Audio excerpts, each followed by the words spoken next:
So, a warm welcome to this episode of ISV Talks.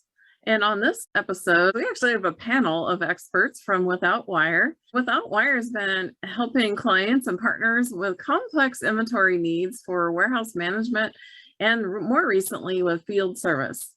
So, please welcome WithoutWire.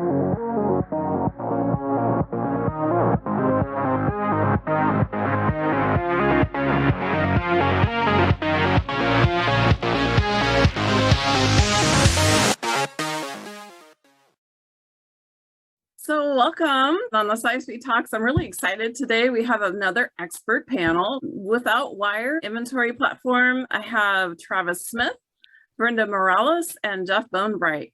So welcome everyone. Hello, Carol. There. Hi. Each of you can go through and just tell a little bit about yourself, and then I'll ask a little bit about the company. So go ahead. Travis, you want to start? Yeah. I've been in the Microsoft channel for pretty much my whole life. It feels like, I started off being in a Microsoft consulting firm, and then I went on to start my own business back in around the beginning of the internet browser wars. I don't know if you remember those. That was the 97, 98 timeframe. Netscape was big. Anyway, yeah. So got together with some people at General Mills, started a company and just had a great time. Ended up moving on and building this company back around the year 2000 as Apple-less originally. And now, the company is WithoutWire, which is a big mystery for most people. All right. From a strategy perspective, I have the fun job of looking at innovations like Brenda knows so much, learning from her and in the channel. And my job is really fun because I get to look at what the technology is looking at in the future and trying to adapt ourselves to it. And so that's a great role. Well, thank you for that. We'll talk a little bit more about the company here in a minute, but go ahead, Brenda, introduce yourself. I'm a dynamics consultant. I'm a senior product evangelist here at WithoutWire. So bringing the passion and education to our tools and Microsoft tools, educated in our own products. So trying to use the two together and solving problems our customers have. Awesome. Great. Yeah, thank you. I've had the pleasure over the past 9 months or so of working at WithoutWire and building out a partner program. Previous to that, I've spent about 20 years building partners and channels for software organizations, primarily in the workplace management space, but excited to have the opportunity to come back to a smaller organization and really have an effect on our growth and trajectory. So excited to be here. This team is very fun, Carol. You wouldn't believe it. These guys are full of excitement and fun, and we get together. We get together as often as we can, even though we are remote. And it's a great group we have here. So give us an overview and which ERPs you work with. Well, an overview of the company is I know we kind of touched on it a little bit, but kind of give a little bit of context there. We started off in the industry really doing a whole lot of different mobile applications in the 2000 timeframe when we started the company, and we've expanded then into WMS. We started off in the Microsoft Dynamics GP space, got a chance to meet many of those people, but we've always sort of had this other part of our business which has been outside of GP, which is into more of the Microsoft stack that you see with more of the enterprise companies that are out there. And so we've constantly been working through a lot of the challenges of small business and large business in the enterprise space and fixing and resolving problems that people have in inventory. And that's really what we do is, the complex side of inventory is really where we're focusing. And so when we talk about products, one of the things that makes us unique when we talk about bolting on is, we've built our system to hopefully benefit just about everyone that's using, whatever ERP. So whether it's GP, SL, NAV, F&O, BC, those are all the ERP systems that we've integrated to and we bring value to through the channel. Great. So definitely Microsoft focused on using and leveraging the Microsoft stack, which is awesome. But I think from a supply chain perspective, we've seen the beginning of the toilet paper missing in the grocery store, all the way to not being able to buy a vehicle at a dealership. The supply chain problems persist, and I think that will continue. And I think that puts a lot of pressure on the customers out there that are being relied upon for distributing and fulfilling orders. A lot of pressure, where are they going to get their stuff? And so that's a big area of growth. And in fact, we built a lot of feature sets around really helping that problem. So it's been really good. Mm-hmm. Yeah, I see a tremendous amount of activity in the partner channel as well. I'm engaged with more than 20 partners and potential partners, and the amount of activity, the amount of pipeline and backlog that the partners have is mind-boggling. I've never seen it as busy as it is today, and the challenges that come along with that too. Certainly, lack of resources. Talking to partners about their practices around different things, and some of them are talking about 6 months, 9 months that clients are waiting to get done critical things to help their businesses. And I think the complexity of inventory and solving for inventory problems is growing with some of the different things that we've seen in with COVID and with just societal changes. So. Mm-hmm. And from my side, I see a lot of tools and creative ways of solving these problems. It's been such a almost boom of creativity that Microsoft has brought, and so have all the other, ISVs and VARs and partners in the channel. So it's a lot of collaboration. I think we've been able to spend more time together face to face digitally than you would otherwise. So I've seen a lot of good, obviously, mixed in with a lot of other things. Lots of problems, challenges. Yeah, no, there are. I mean, they're all over the place. You hit on it, Jeff, with labor, and that's impacting lots of people. Technology stack, is always changing. One of the things that when we think about what we're doing here, we're trying to bring some of the things that companies like Amazon and larger companies have been really good at solving, which is those supply chain gaps.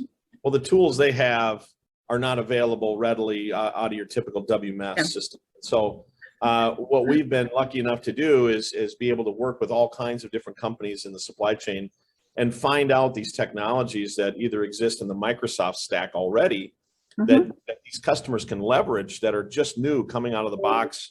It's a very exciting time actually to be ready to take your business to that next level of supply chain when you're dealing with things like omni-channel strategies, curbside, all these things are new. And one thing that isn't going away is people's desire to get their stuff right away. And to be more specific, imagine companies like large retail stores that struggle with online presence and limited supply. Think of those two things combined. I've personally had stories where I've been online buying certain things and looking at inventory and then going to show up somewhere and it's not there. And in fact, the information that you got was not only wrong, but it was totally misleading. And so those are things that companies are really grasping with right now. And one of the things we're finding, which is kind of a big aha for us, and I think the people we work with in the customer side, the ERP system is no longer becoming a central point of order fulfillment. If you think about, for example, the different systems that a large retailer has to deal with, they got point of sale that needs inventory. They've got mobile apps that need inventory information. You've got people that are in the warehouse. You've got people in manufacturing. All these people, they really need one central place of real-time inventory visibility. And that's where we really focus in on. We work with WMS systems, believe it or not. We don't have to be the WMS. And that's where things like Business Central, if you've got a system that's got a WMS already, you can still take advantage of a lot of the stuff we're doing to augment and fill those gaps of being a true modern distribution network for fulfillment of any kind, really. Yeah. So you talked about complex inventory solutions, and so what are some of those unique features that you I guess that maybe do a little bit better than maybe the other WMSs or other solutions out there? Yeah, these are features that you don't really find in WMS. And if you think about the idea of distributed order management, Microsoft has a product, distributed order management, and it originated in their commerce division. And what it is, it's this basically a way to take, and maybe you're familiar with it, Carol, but you can take these orders from all these disparate places and sites and be able to collect them together and then find out what's the best way to fulfill against that, whether it's a combination of drop ships or site transfers or back ordering. Microsoft continues to evolve that, but basically we've built parts of our system that allow that kind of intelligence to look at the inventory positions and the reserve and the allocated. So allocation becomes a big part of the story here. Traditionally, ERP is doing the allocation. Now we're doing it. Maybe talk about the unique functionality we built out with our field service and our power connector there. I mean, that's sort of a disruptive thing we did. Yeah, that's a great field service is a great example of what we're talking about, because putting the power of inventory visibility in the hands of a tech who doesn't want to learn a third-party system, doesn't want to have 5 apps in his arsenal. He wants to go into a dynamic solution, in this case, field service, and click on, information that pulls directly from the inventory source. So one of the cool things we're doing is then, the tech doesn't have to waste his time trying to figure out when a drop ship arrives at his house, what is this stuff? Now he can simply scan it or look it up in his device, and it'll tell him which projects a box could be for. It'll give him visibility and when the next items are going to arrive in a distribution center that's across the country from him, being able to find out when that's going to arrive in his possession through shipping. Those are the kinds of things that are part of that. And then inventory requesting. You can imagine how challenging it is to have a tech do his job and he doesn't have a part that he needs. Being able to use inventory request means, hey, get me this stuff. I don't care where it's coming from. Get it to me. I think the other thing that's important to look at is, with this WithoutWire field service release that we just did, it's really the first attempt for us to kind of get into a more specialized area with our solution bundled together with a Power App and a Power set of cloud flows and so on. Those solutions will continue to come out in the future as we get into 3PL is another area that's very hot. We're seeing a lot of activity. And that product is actually going to be even used for companies that aren't even 3PLs. So it doesn't have to be a 3PL to use the solution, which is cool. Brenda, you're doing some really cool things right now with Power BI and embedding Power BI within our WithoutWire application. Maybe just touch on some of the benefits of that. Sure. So, Power BI is so powerful, bring in this disparate data easily to consume. And so we have Power BI embedded in our WithoutWire inventory platform. On the field service side, same thing, that visibility that can be granted to the dispatcher, and within Dynamics, going to the dashboard and seeing which products have been allocated to the jobs. Have they already been shipped? Have they been consumed by the field technician on site, rejected, requested new? So it's really quick access to, to tell the full story, what's needed in either location. So it really is syncing the two worlds, the power in our inventory platform that's been around for 20 years and keeps on evolving and staying ahead of what's happening in technology, and then also taking that and being able to empower all the different people that are working with Dynamics already. As part of strategy, Carol, I'm lucky enough to get time to spend on a lot of that stuff. And, it's funny because, Power Platform in general has been around for quite some time. And it really wasn't until, I believe, the summer of 2020 that I started to see a little bit more maturity in Power Apps. I think Xamarin was not an interesting technology for us. Eventually, Power Apps became replacing Xamarin, and that's a good news. It's more of a unified platform now. And so, man, taking Power Apps and going to a customer who says, I want my people on the floor to be able to have a simple way to do a very unique custom thing that nobody else in the world is going to want to do. With Power Apps, they can set it up themselves, they can deploy it, they can still leverage all the functionality and visibility that both our system as well as Dynamics products, put it all together in a simple button approach, and you really have a new wave of innovation, I think, that's going to be coming, and I think that's what's very exciting for us. It's exciting. Travis, tell me more about, how did you get into using the field service solution from Microsoft Field Service? Well, we've traditionally followed along where our customers are headed. If you look historically at our company, we started off really trying to do the most difficult things we could. Not because we wanted to, but because we had to build the business, right? So we would take projects and deliver some really cool stuff. And then we would continue to look for new and unique ways. And we kind of, I think, became known as the guys that could just do it. And so, yeah, there's two roads of being an ISV, in my opinion. One is you make a product, you sell it, you stick to it. And the other one is you do whatever you can to make a product and you make it robust. But I tell you, there's a lot of differences between both approaches. I'm not going to get into that now, but the point is, by being a jack of all trades, you know, we were able to see a lot of different scenarios, and there are so many different ways to fulfill an order. I mean, you wouldn't believe it. I mean, just one today that we've been talking about was, imagine a truck pulling up to your facility and it's full of sandwiches, the kind that you pick up at the convenience store. And, you know, there you might have 50 SKUs in that truck, and you've got 1 hour to take it off the truck and start shoving it into a whole set of bins and trays to go out in the next hour. You know, you could have 100 stores you're filling orders for, and you got a bunch of people pulling stuff off of a truck, and it's got to get done now. So technology cannot get in the way. It's got to be very built specifically for that type of operation. Otherwise, it's a huge failure. When we take all that knowledge we have of all those different ways of providing value, whether it's medical devices or food or animal feed, or, you know, we've done just so many different things. We put that into this platform we have, which field service happens to be one of them. So we were brought down the path of field service early on when we started to build native apps for iOS and Android before anybody else.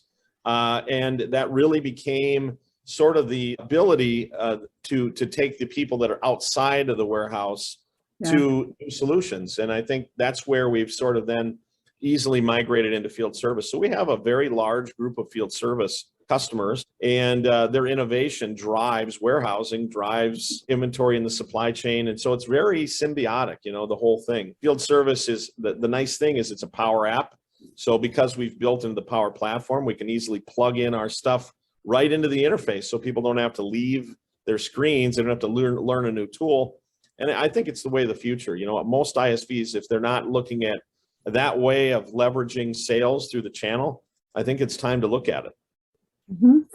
I'm just kind of curious, Jeff, as you're talking to partners, what kind of problems are they bringing to you? Like, I know I had several inquiries, but one of them was like, you know, complex EDI and RFID barcoding, right? Like they had 20 EDI connectors. They had, you know, Walmart, they needed barcoding and scanning for, they needed special shipping documents, you know, and I remember that was like, oh, you know, there's not going to be one solution out there I can find for them. Right. And you were like, yes, I can check all those boxes. Yep. So Yeah, definitely. So one of the really fun things about doing what I'm doing is the uniqueness of the challenges the partners are bringing. And, you know, what we're finding is that we do have a very deep product, and that we do have the ability to solve pretty much anything that's come our way to this point.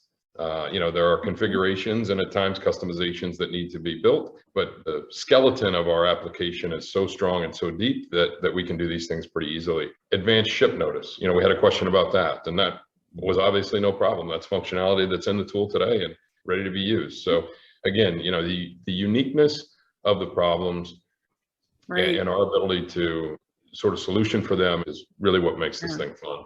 Can I mention something too that comes to mind is one of the things that with the Power Platform has done for us is it allows us to scale our business. And it also allows our partners to do the trusted advising work that they know how to do with their customers and build out in the solution in different areas. Just to give you an example, you know, because of the Power Platform, we're able to find opportunities that require a customer portal or Power Apps that are custom.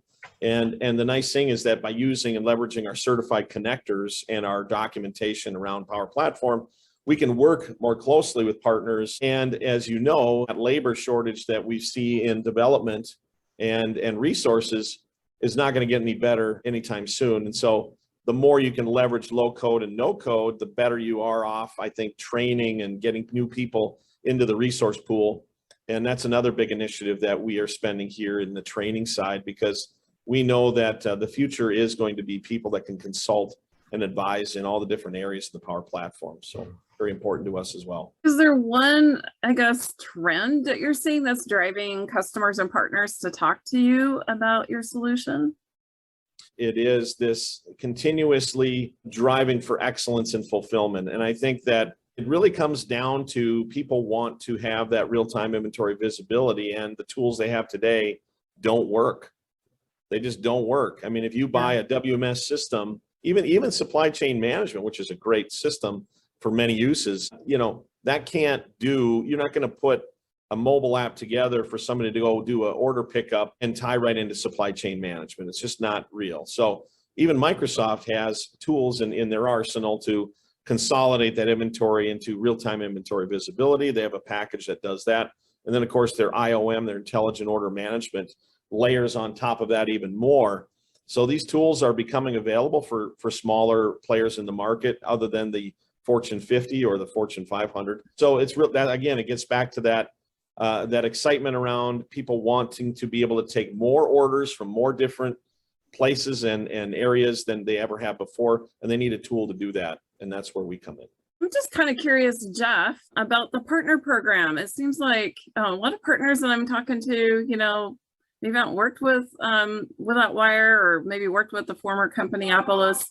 Tell me about what's happening with the partner program, because it sounds like there's a lot of excitement. You're kind of jump starting it again. And yeah, for sure. So historically, WithoutWire has really gone to market and looked for direct end clients. Certainly had the opportunity over the years to work with many partners, but never really developed a resell or a true VAR program. Yeah, we're being very aggressive right now with building out this partner program. We're offering some very generous revenue shares for resellers and VARs. Can you tell me a little bit about, I know we talked about the field service solution now that's fully embedded with the Microsoft Field Service. What kind of challenges can you help them? Like maybe they don't have a big CRM or field service practice. I think it comes with this flexibility. We're not coming in and saying this is all you have to have. There's this disparate data and disparate platforms and old legacy systems. They can still coexist. We have the glue and the tools to make them work. And when the people are ready to take on more, you can. So this iterative improvement, and I see a lot of companies being open to change. That's the biggest thing that is scary. Remember back as maybe 12 years ago when the word cloud, it was scary. Like, why would I take stuff off my on-premise? I think there's a lot of this collaborative effort that we see with our people, and we see it with the tools. And I think that's super exciting. It isn't a stretch to say that warehouse distribution is not quite technology innovators. I mean, it's a space that has typically been laggards in technology. And so we've been waiting a long time for this moment. Yeah. But no, but honestly, the other thing about the way we approach the market and our customers too is that, there's ISVs that will sell a product and they'll install it and be on their way. Where we are a little bit different is again, complex inventory problems requires expertise. And when we come in and do projects, we can give you an instantly deployed system easily. That's not a problem for us, but that's really not where we spend most of our time. It's really adding that extra value with our team, being able to understand the problems and give you recommendations as to how to use all these tools. I mean, there's so many tools out there, and there's so many people that don't have the experience and expertise to really deploy a great solution. But anyway, I think a really good point that you're making, Travis. I see a lot of, especially like, you can go to App Source and there's so many solutions out there and you can download it and play with it in a sandbox or download it, and you get really no expertise with that, right? Sort of an out-of-the-box solution that may or may not work for your business. Caution, if you're going to do that, you might get something that you're not happy with and you don't have anybody to go to at that point, right? The right kind of opportunities for us in that enterprise space is really where we do our best, because we can bring that expertise to bear in all those tools that companies are wanting today. That's where we spend our time and expertise, and that's what we bring to the table. Brenda just did a recent study and found that within the small organization that is WithoutWire, we have something like, what was it, Brenda, over 200 years of manufacturing, distribution, field service experience? Yes, I thought it'd be cool, how everybody talks about the company has 20 plus years. I'm like, well, how about the people? Because people, tools, and this experience we build upon the shoulders of the person before us. So this team collaborative effort, I see it, and I was like, well, what is it? It's over 217 years. It's great. Another thing that I see that is great too is that collaboration and openness between partners in the Microsoft space, being a tech partner, tech to tech, to solve a solution, coming in because we know that they're the experts at that, and kind of stepping aside and saying, okay, we're going to bring our expertise, you bring yours, and collectively we're offering this A team across the board for our customers. So that's a nice improvement. Supply chain is such an interesting space, and I'm sure Carol, you've probably seen this too, but it's not often that an ISV is giving the reins to the heart and soul of a company's distribution and fulfillment. I think it's pretty easy to sell, and I don't want to bash anyone, so I'm going to try to pick an ISV product that nobody wants to use. But, the idea here is that it's really unique and hard to service. To be able to put that kind of a pressure on an ISV and a partner, these partners that have their customers relying on them for uptime, they need a partner they can trust and work with that's available 24/7. And so, if you look at our support organization and how we support our clients, we can take a phone call in the middle of the night and we're there to take that call. And that makes us a little bit unique too, in that we understand that this stuff is very important and it can't fall to the wayside. Yeah, I think I could talk to Brenda in the middle of the night, right, Brenda? I'll give you my cell phone after this call. Okay. Too much coffee at night. So is there anything else that you would like to say before we conclude? In the future, looking at products like WithoutWire manufacturing, where we can integrate to all kinds of parts in the Dynamics environment for manufacturing expertise, is another area that we're looking at deploying in the solution in the future as well. Oh, a little peek from our strategist here. Thank you, Travis, for that. Well, thank you everyone for joining ISV Talks today. Thank you for this expert panel. It was really interesting and covered a lot of topics today. Here is WithoutWire, Jeff Bonebright's contact information. So please feel free to reach out to them, or you can go to withoutwire.com. So thank you everyone for joining today. Pleasure, Carol. Thank you so much. Thank you. Thanks, Carol. Really appreciate it. Thanks, guys.